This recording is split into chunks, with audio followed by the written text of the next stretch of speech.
Um, Hi, I am at the stop and I do not know your address. Maybe you could pick me up.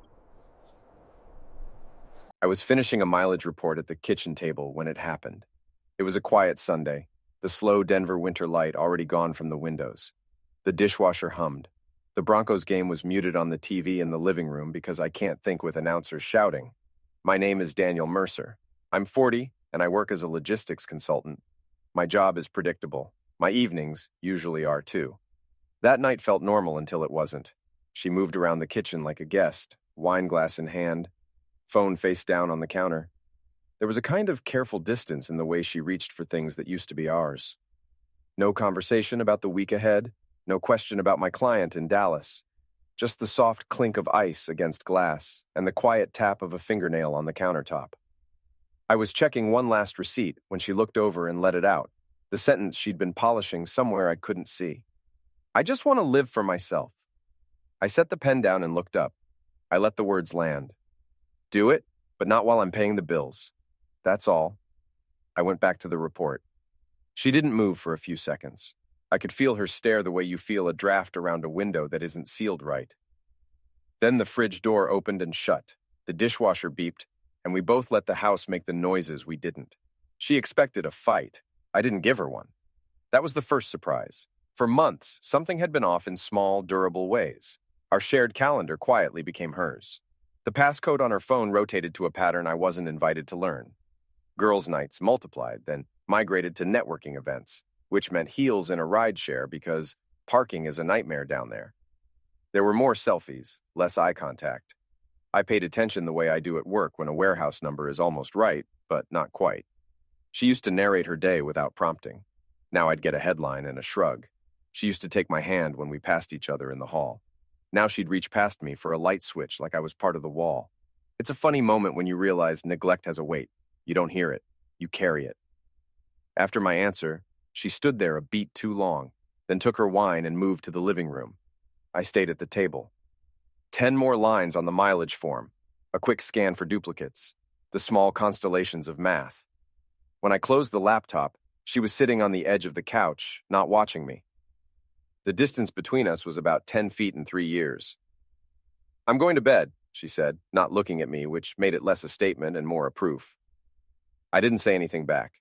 She wasn't asking. In the quiet, after her door clicked shut, I rinsed my glass and put it in the sink, on the left side where the clean dishes go to be patient. And I felt something settle that had been sliding around for a while. I didn't feel rage or panic. I felt alignment. The sentence she'd chosen wasn't impulsive. People rehearse before they perform. She had shown me what she wanted. I believed her. There's a line men cross in their heads when they move from managing a problem to solving it. It isn't loud. It's just a switch that flips from maybe this will pass to, no, this is the new map. I dried the counter. I wiped a ring her glass left on the table. I walked through the rooms and turned off lights that didn't need to be on. I thought about the first winter in this townhouse. The January we painted the spare room and argued about whether grage meant anything as a color. We ate Chinese takeout on the floor, used the box as a table, and laughed about the fortunes. Both of us wearing paint on our forearms like proof we were building something. That memory didn't hurt. It just sat next to the present like two lines on a chart that used to cross and now ran apart. Her sentence kept replaying, not like an accusation, but like a policy. I just want to live for myself. The way I see it, if someone writes a policy, the adult thing to do is implement it. I'm in the business of clarity. So I gave myself one rule for the morning. Treat her words as binding, for her and for me. In small ways, the shift started immediately. I set one coffee cup on the counter instead of two. I moved my gym bag to the trunk of my car so I wouldn't have to walk past our bedroom in the dark. I turned off our shared grocery list and made a new one with fewer items than I've bought in years. No announcements. You don't have to slam a door to close it. On the fridge is a magnet her sister bought us with a line about love being patient. Patience is a virtue. It's not a leash. I stood there for a second, then checked the locks and went to bed on the other side of the house. The room we called the office, but never really used for work. The mattress in there is thinner, the lamp is too bright, and the blinds don't quite meet in the middle. And still, I slept better than I had in weeks. Morning came the way it always does. Coffee, shower, inbox. We passed in the hall like commuters at a station. She had that distant smile on, the kind you wear for a neighbor you don't know well. It was efficient. It told me enough. I nodded back. No commentary. She grabbed her keys. She asked nothing about my day. I asked nothing about hers. It was an agreement neither of us signed, but both of us obeyed. On my drive to the office, the city felt unusually legible. The light rail cut across Broadway. A runner waited at a crosswalk, bouncing on the balls of her feet. A guy in a beanie carried a ladder by himself with a kind of stubborn pride you only see at 7 a.m. I had the sudden thought that life often announces the hard part long before it arrives. We just don't want to read it. Yesterday she handed me the translation. So, this is the record. She declared a new life. I told her to live it, not on my tab. I didn't raise my voice. I took her sentence, filed it under policy, and decided to act accordingly. The rest will happen the way gravity happens. Quietly, then all at once. For now, part one ends where it started. A clean kitchen, a closed laptop, a man who heard exactly what was said and plans to honor it. Tomorrow can carry the noise. Tonight belongs to decisions.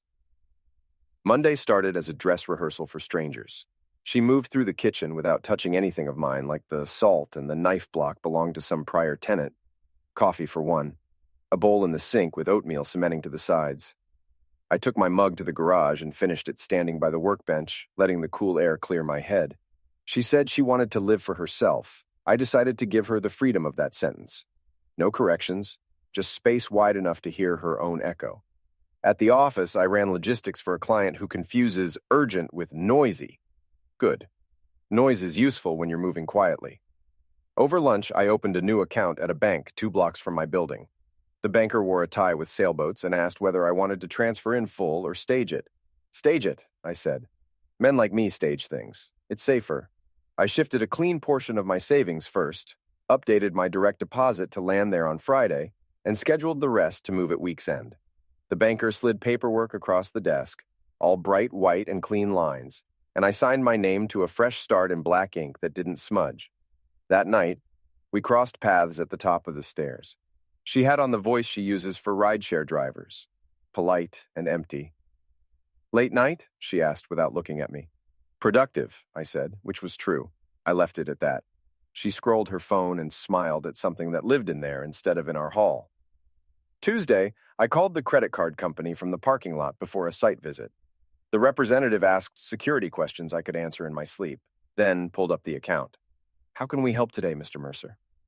Remove the authorized user. Issue a replacement card in my name only. Overnight shipping, PIN reset. The representative clicked and hummed and read disclosures like a bedtime story. A few minutes later, the digital version of her card vanished from the app as neatly as a magician's coin. At home, she reheated leftovers and ate standing, her fork tapping the rim in a nervous metronome. She left the container open on the counter like a small dare. I rinsed it and put it away. You don't have to do that, she said flatly. I heard you, I said because I had. She wanted to live for herself. That included her own messes and her own meals. Wednesday belonged to utilities.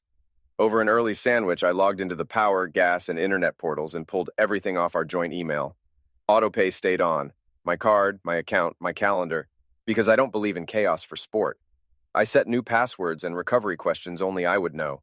The point was to take my name back from places where it had become invisible. I could turn switches off later. For now, I wanted a clean perimeter. When she came home, she breezed past me with a shopping bag that looked suspiciously like something you buy to impress people you don't know yet. Going out, she said into the air. Live for yourself, I said gently enough that it didn't sound like a weapon. She flinched anyway. Truth has an edge, even when you set it down carefully. Thursday brought the joint account into focus. I'd left enough there to cover ordinary noise, subscriptions, a stray charge from a restaurant we'd forgotten to cancel. That morning, I drained it to the level of a hotel Bible, present but unconsulted. I closed the overdraft protection we once thought of as a kindness. I changed the PIN at the ATM by the coffee shop where the barista writes my name with a flourish, even on bad days. On my way back to the car, I bought a small suitcase with a hard shell and rolling wheels. Matte gray. It looked like a man who had decided something. At home, she avoided my eyes and asked the house questions she wished I'd answer. Did you see my charger? Where's the mail key? Did you move my coat? I answered what mattered. No. On the hook by the door. Same place it always is. I kept it humane. I kept it plain. I have learned that clarity doesn't need volume. Friday, my salary hit the new account at 5:12 a.m. Mountain Time. A clean deposit, no shared threads attached.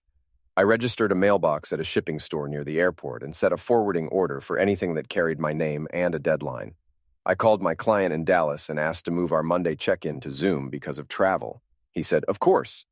People say "of course" when you give them a reason that sounds like a calendar, not a crisis. She had plans that night.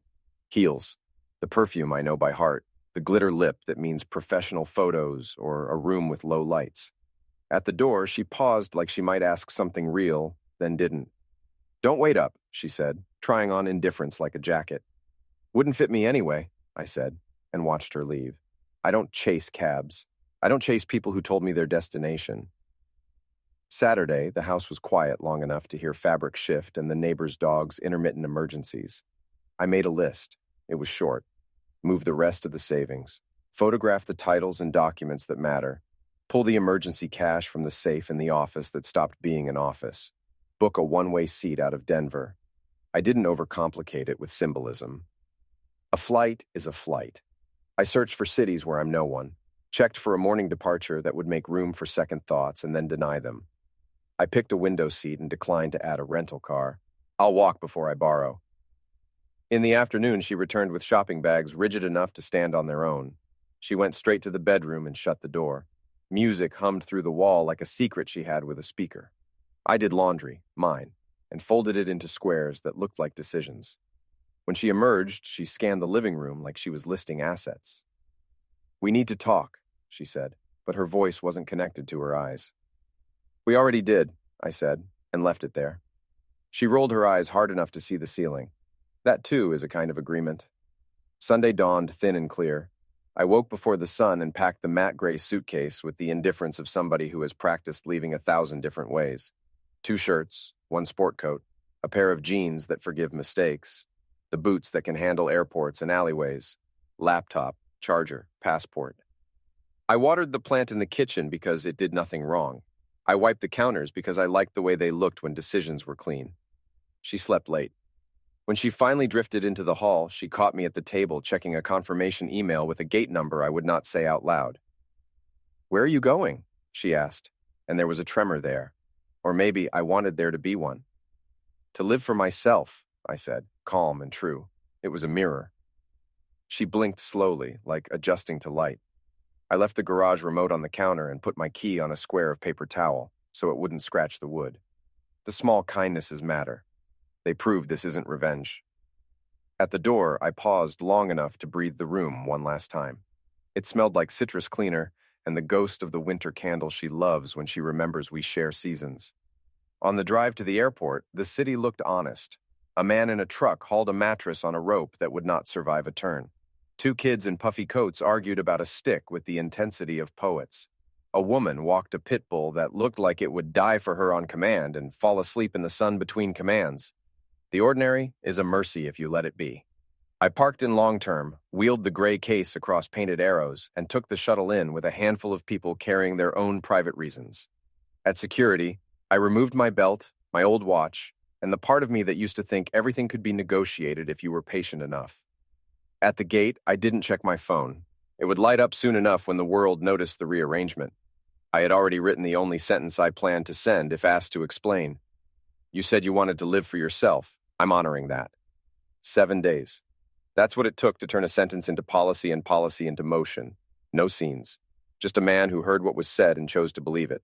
The boarding call sounded like any other. I stood. I shouldered the case. I walked toward a future measured in my name and nobody else's. The first morning in the new city, I woke before the alarm and let the unfamiliar ceiling tell me I'd made the right kind of change. Different air, different street noise, same plan. I walked to a branch I'd mapped the night before and sat with a banker who wore cufflinks shaped like anchors.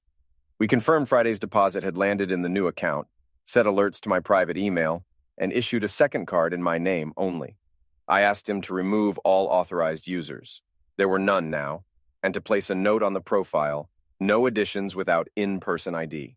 I prefer systems that refuse ambiguity."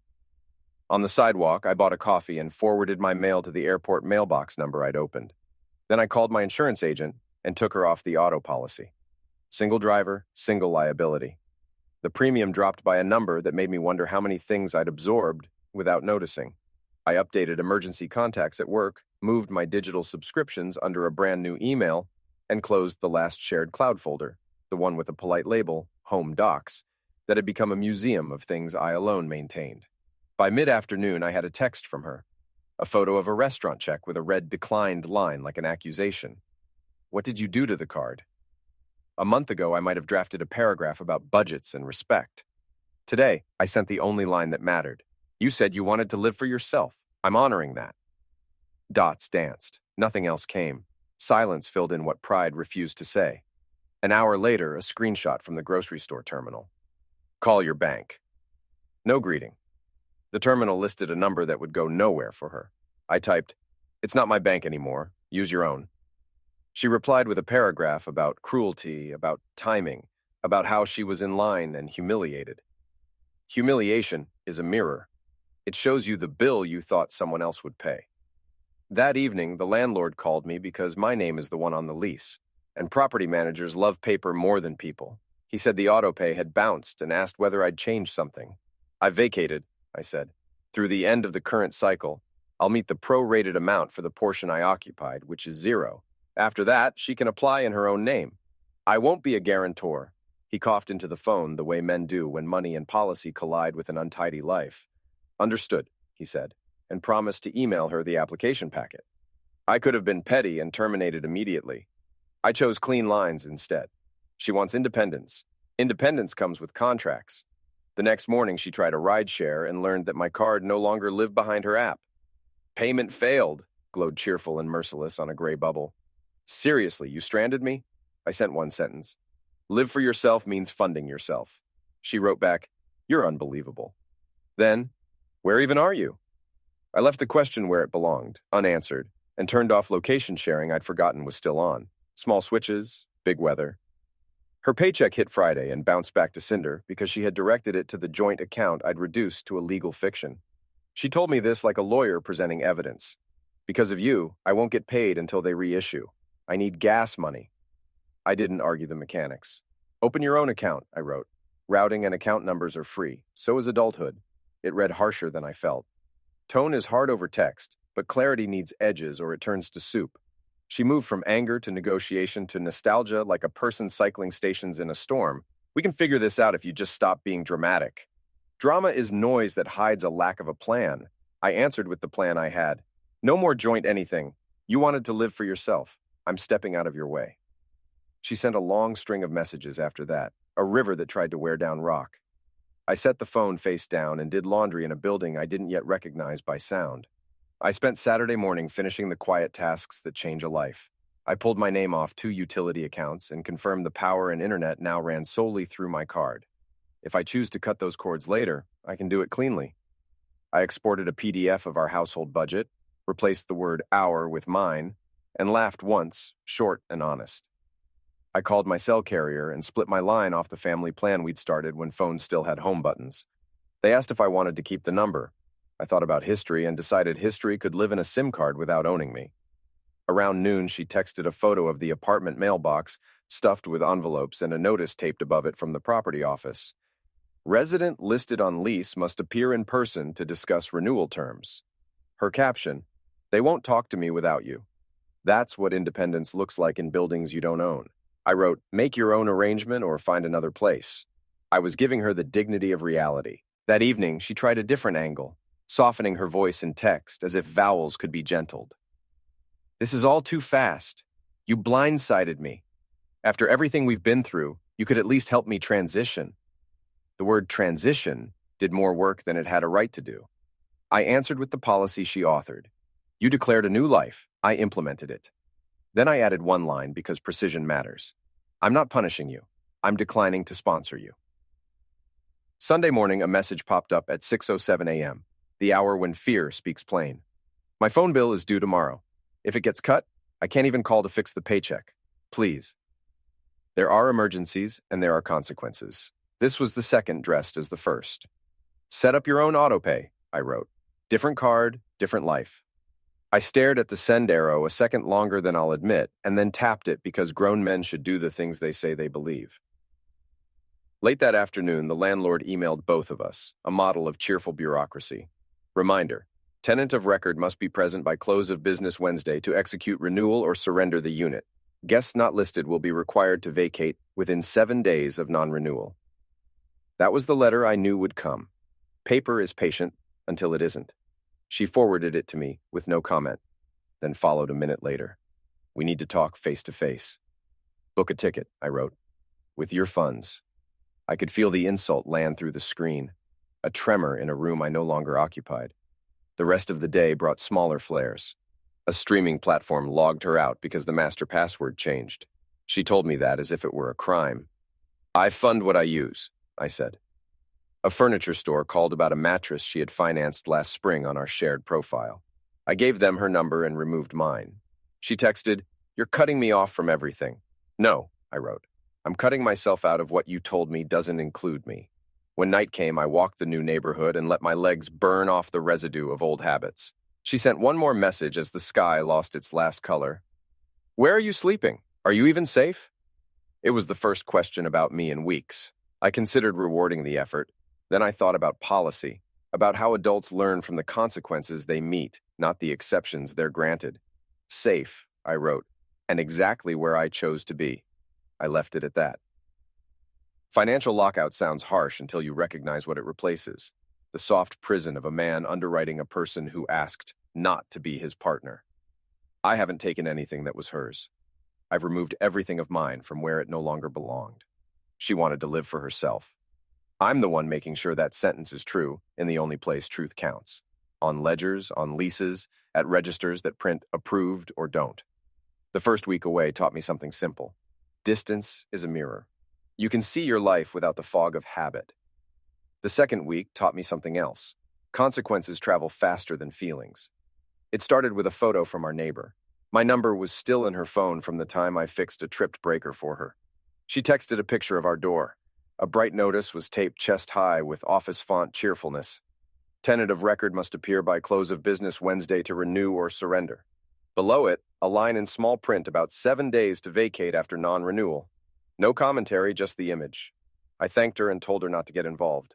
She replied with a thumbs up that felt kinder than words. 5 minutes later, my phone lit up with her messages stacked like bad weather. "They put up a notice because you're being impossible. Come fix it." I read the text. Let the verbs do their work. They, you, fix, and wrote the same sentence I'd written before because it kept being true. "You said you wanted to live for yourself. I'm honoring that." She called. I declined. She called again. I declined again. Then a third time because fear runs on repetition. I let the call pass and went back to the email I was writing to my client, a brisk status update that didn't mention real estate or tape. That afternoon, the power company emailed to confirm the autopay cancellation I'd scheduled at the end of the cycle. A second email followed. Past due balance will trigger a service interruption if unpaid by 5 p.m. Thursday. Practical, not personal. My favorite kind of sentence. I forwarded it to her and added, "Set up your own account, your name, your card. That's independence." 10 minutes later, she replied with a paragraph about safety, about how irresponsible it would be to cut electricity on a woman. Electricity doesn't know genders, it knows ledgers. I didn't write that. I'm not here to win debates, I'm here to avoid paying for them. Her friends went quiet in stages. On Monday, she posted a bathroom mirror selfie with a caption about choosing me. 2 days later, a story about navigating a season. By Friday, nothing but a shared quote about storms in the ocean. People double-tap courage until the bill shows up. Then they remember errands. I noticed it the way you notice temperature. A fact that changes how fast water boils. Payroll wrote her the email I knew they would. Direct deposit failed. Please provide updated routing and account information. Funds will be reissued on the next pay cycle. She screenshotted it and sent it to me as if I were HR. I won't see a dime for 2 weeks because you closed what we had. Open what you need, I wrote. Banks are open 6 days. She responded with, I can't even get across town if the power goes out. The bus pass reload is tied to the old account. Reload it with your card, I answered. Or walk. It read colder than I felt. But the alternative was to start explaining how adulthood works to someone who asked to be treated like an adult. Men waste years doing that. Wednesday morning brought the landlord's follow-up. Clock's ticking. Lease renewal requires current tenant's physical presence. If not renewed today, unit converts to holdover and vacate notice posts Friday. He copied both of us like a referee. She texted me the same minute. They said if you sign, I can stay. Just come by for 10 minutes. No, I wrote. I won't be your guarantor. Then, because I'm not cruel, I added, they'll let you apply in your name. Pick the life you asked for. She replied with a photograph of herself crying, the new century's proof of sincerity. I set the phone down and made eggs in a pan that didn't remember our breakfasts. By noon, the apartment office delivered on the email's promise. The neighbor sent another picture, the 7-day notice taped over the old one. My name was in bold because the printer knew who paid the last 12 months. She called me again. I answered this time because there's a point past which ignoring is just theater. She dropped the pretense and went straight for the throat. They'll throw me out, she said. You're doing this. No, I said steadily. You asked for this. I'm stepping aside so it can arrive. She started to say something about love and duty and the years we built, and I told her the line that matters most. Love isn't a subsidy. You wanted to live for yourself. This is the invoice.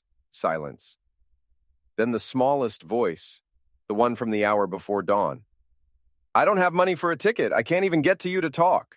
That part hurt because it was true, and because truth always arrives with a cost.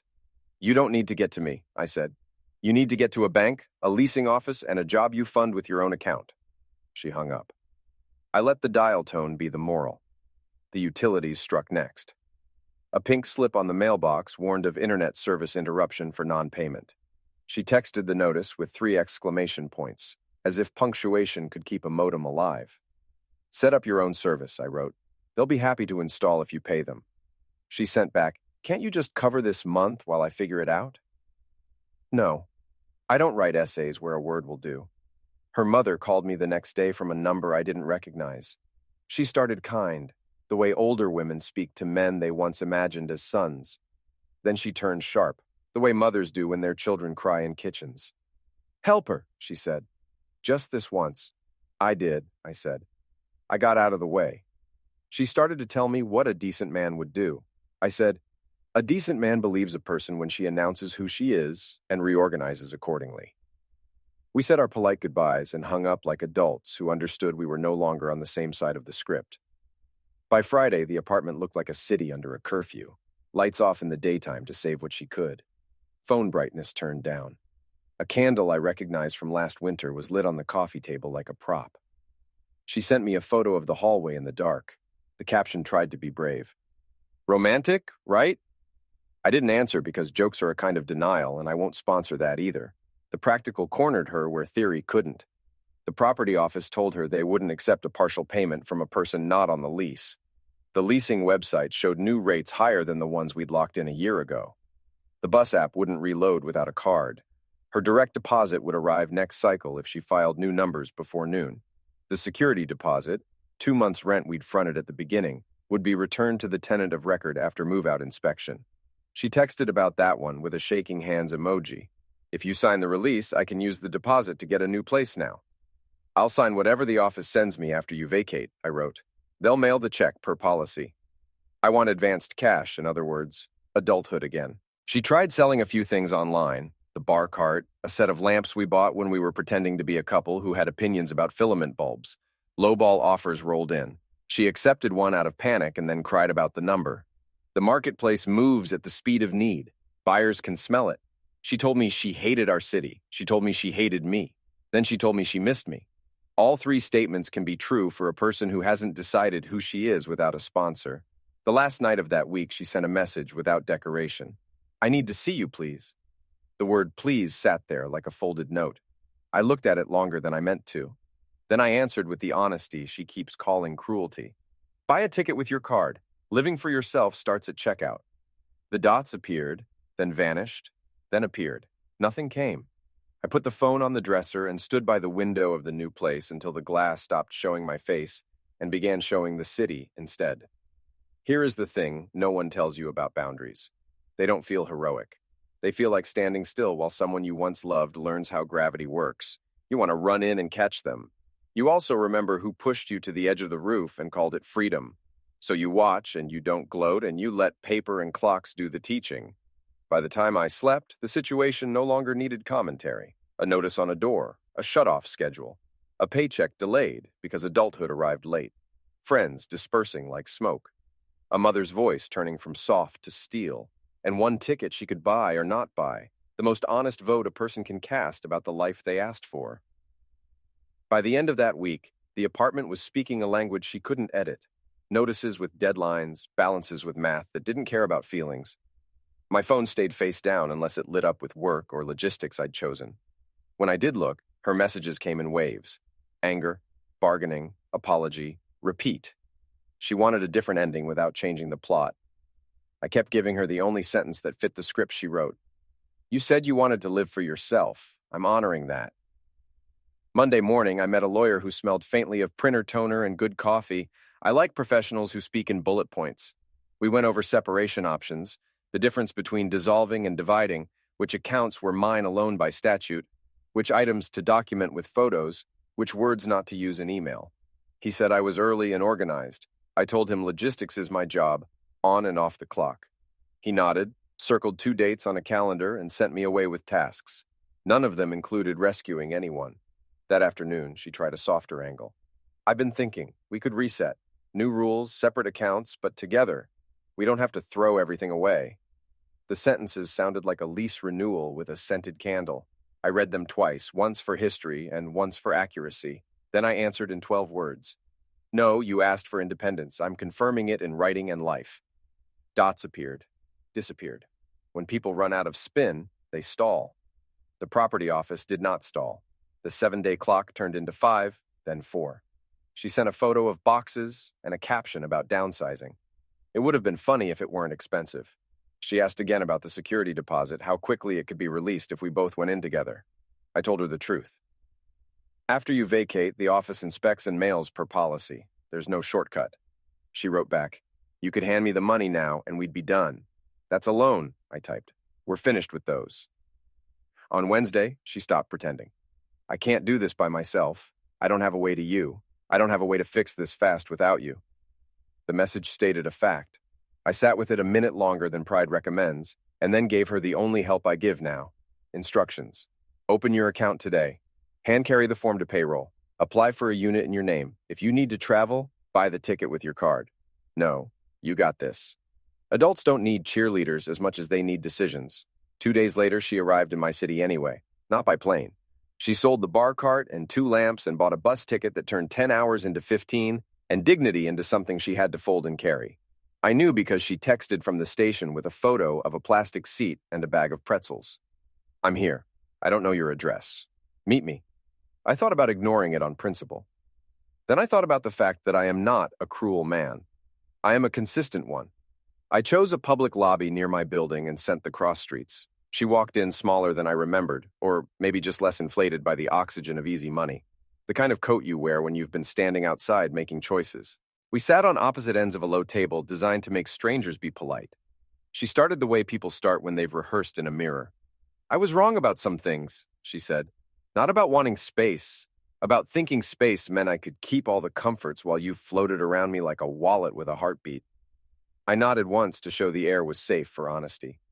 I need help, she said next, and the word need sounded like it had finally learned its own weight. Short term, first and last month. I'll pay you back. I'll put it in writing. I let the sentence rest between us, then slid a single sheet of paper across the table. The separation proposal my lawyer had drafted with blanks where signatures live.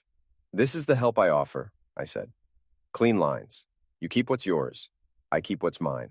No joint accounts, no joint debts, no hidden obligations. I'll sign today. You can take it with you, review it, have someone smarter than me read it, but I won't do back doors. Not with money, not with us. She looked at the page like it might burn through. So that's it? She asked. Years together and I get a form. You get the form, I said, and the freedom you demanded. That's not nothing. She blinked hard, then nodded like a person counting backward.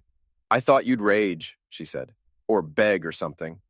I don't rage, I said, and I don't beg. I restructure.